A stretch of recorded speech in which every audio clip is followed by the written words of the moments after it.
What up YouTube, this is GeoStealth1 and I'm coming to you with a pretty extensive upgrade for the Axial Yeti XL. So what I initially did was acquire a whole bunch of parts from T-Bone Racing, and I'm trying to make this a really cool basher, and there's a lot of components that have to be protected in this RC. Now I've been dealing with T-Bone for a few years. They use great material, and their warranty process is by far one of the best ones out there. So let me come across, and this is going to be a step-by-step video on installations of just different components for the Yeti XL from T-Bone Racing. So I'm going to start off with one of the components. It is the T-Bone Racing chassis skid, and the part number is 12019. The next component that I'm going to install also will be the top plate, which is part number 12026. Also, a little bit of protection for myself for the arms, and this is the Axial Yeti A skids, and it's part number 12023. So that's pretty cool right there. And last but not least, the rear diff skid plate, and you guys have probably seen this on my regular Axial Yeti. It is part number 12022. So let's just start, component by component, and we'll work on it from that point on. Alrighty, so I'm going to start mounting the easiest of all the components, which is the top. So I ended up removing it already, which is only 4 screws, and all that's going to take to install it is 4 more screws. So let me look for this component, which is right here. And it does come with the 4 screws available. I'm going to install steel screws because that's just my preference. And perfect fit. So let's go upon installing this. You're going to use a 2.0 millimeter driver. Once again, make sure your torque settings are low. And I'll start off with 1. Don't tighten it all the way. This is just to find the holes in place.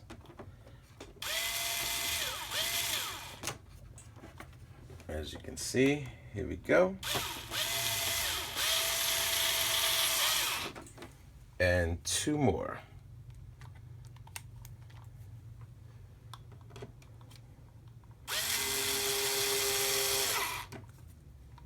So this is going to be a pretty easy top installation of this.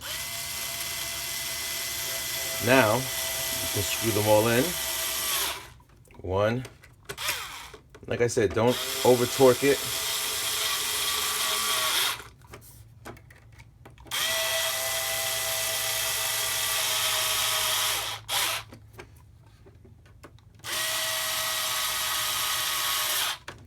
Alrighty, so there's your top protector right there. It's definitely a lot stronger than the other plastic that you have. So let's move on to the next component. Alrighty, so now we're gonna install the rear skid plate.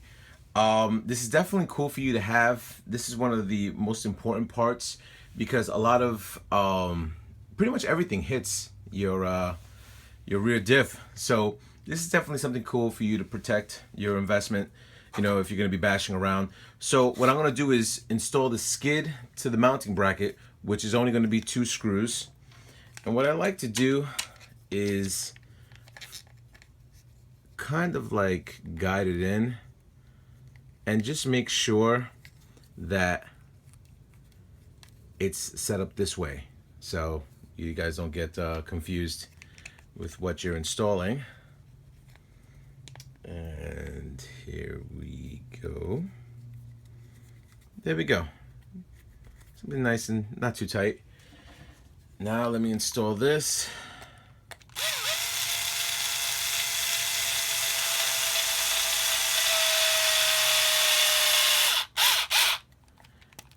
Ready?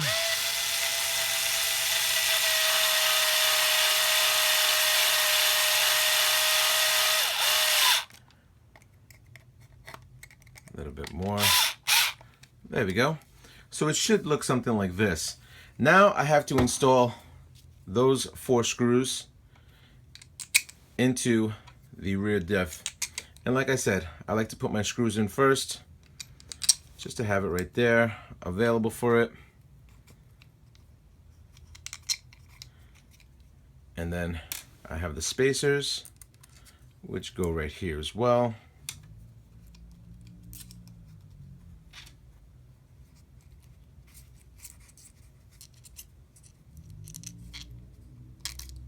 Alrighty, so it should look something like this.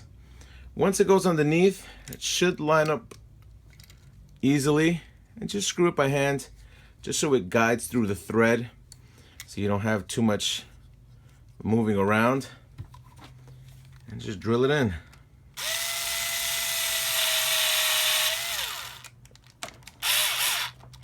Not all the way.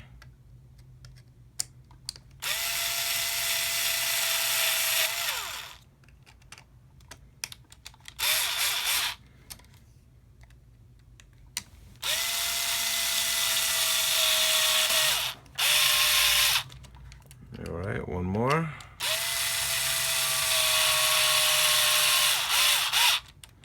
Okay, so let's just make sure everything is nice and tight.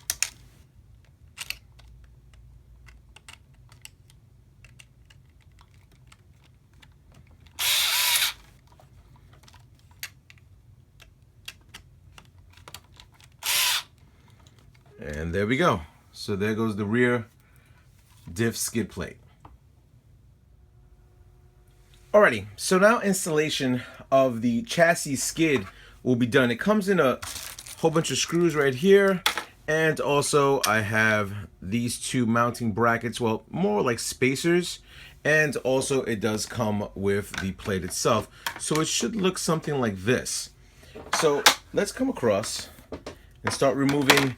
You have to remove, in actuality, you're looking at 8 screws all together, and you're going to be replacing them with these longer screws, which are right here. So let's start doing that right now.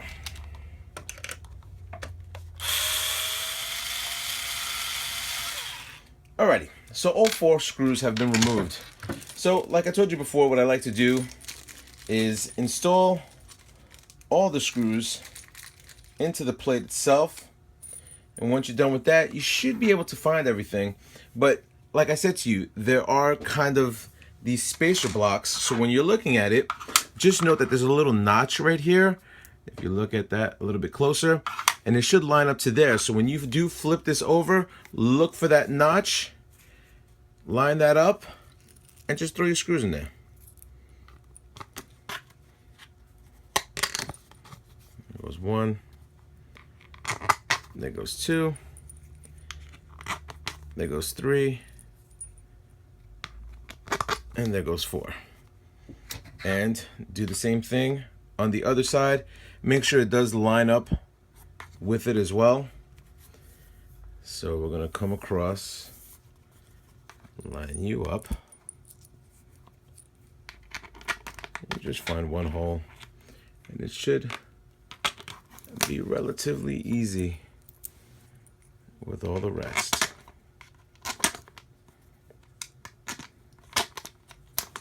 Alrighty, so recommendation, hold it like this so it doesn't try to slip out. Line up the holes where you can, and then also do the same thing on the other side. That's that. These go right here. And now we're going to screw it all in. Alrighty, so now we're installing the arm protectors. As you guys want me to see, I just installed the plate right there. This comes with 2 screws and the mounting bracket on the back. I already installed it to the right hand side. This is still loose. You primarily have to guide it through and just give it a little, make it nice and snug. Don't over tighten it, no reason for that. And there we go. So that should be the front, and now we're gonna have a bonus. Alrighty, bonus installation. This is the T-Bone Racing front basher, or basher front for the Yeti XL, part number 12029.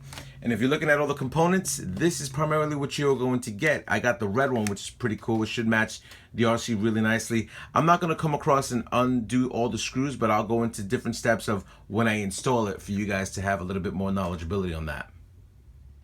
Please note that the whole bumper assembly from the original axial bumper needs to be removed. So you have to go screws back here, two screws right here, and all the screws that were underneath.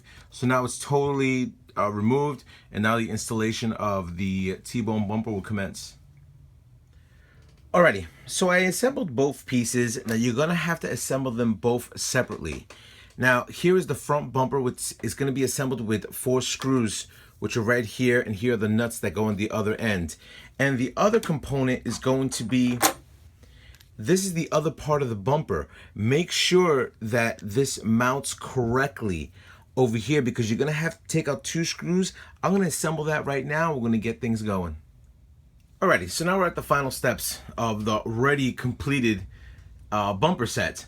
So I ended up having to screw in these 2 screws into the shock tower and all the other 5 screws that ended up going on the bottom of the chassis. Also, you do have this center screw that needed to be screwed in that adapted to the bumper and the bumper mount so it stayed stable.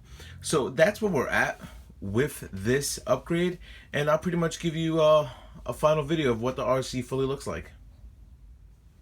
Alrighty, so the integration with all the T-Bone Racing products have been done. The front bumper has been completed, the top chassis has been completed, the arms, the lower chassis, and the diff protector, which if you guys have seen older videos of mine, I've done that with my regular Yeti, Axial Yeti, and now I have it for the XL. I do want to bash around with this, and I'm going to do a little bit of a bash video with all these components just to test them out with flips and stuff like that. So that will be an up-and-coming video. So hopefully this video was very informative for you on how to integrate all these components into your RC. Rate, comment, subscribe, and tell my fellas up in YouTube. Later.